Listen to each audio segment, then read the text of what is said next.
Assalamualaikum warahmatullahi wabarakatuh. Di sini saya akan menjelaskan materi kedua, yaitu tentang tujuan pembelajaran pondok pesantren dan juga model-model pembelajaran pondok pesantren, yang mana secara spesifik beberapa pondok pesantren merumuskan beragam tujuan pendidikannya ke dalam 3 kelompok, yaitu membentuk akhlak, yang kedua itu penguatan kompetensi santri, dan yang ketiga itu penyebaran ilmu.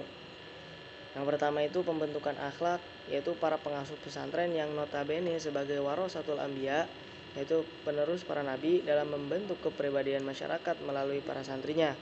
Para pengasuh pesantren mengharapkan santri-santrinya agar memiliki integritas kepribadian yang tinggi. Nah, dalam hal ini seorang santri diharapkan menjadi manusia yang seutuhnya, yaitu mendalami ilmu agama serta mengamalkannya dalam kehidupan sehari-hari.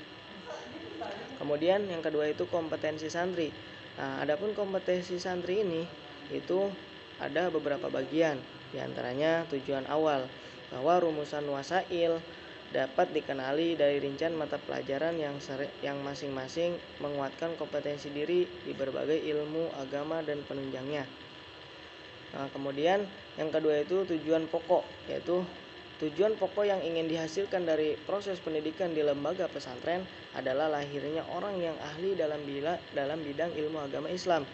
Setelah santri dapat bertanggung jawab dalam mengelola urusan kepesantrenan dan terlihat kemapanan dalam bidang garapannya, maka dimulailah karir dirinya.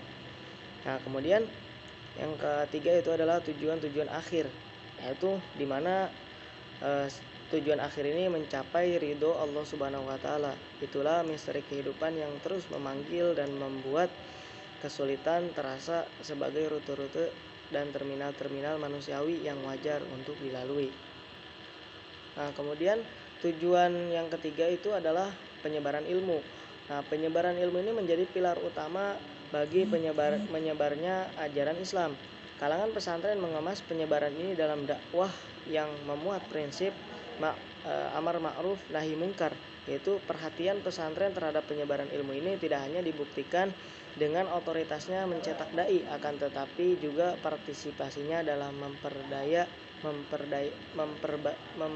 pemberdayaan masyarakat. Nah, selanjutnya itu adalah model-model pembelajaran di pondok pesantren.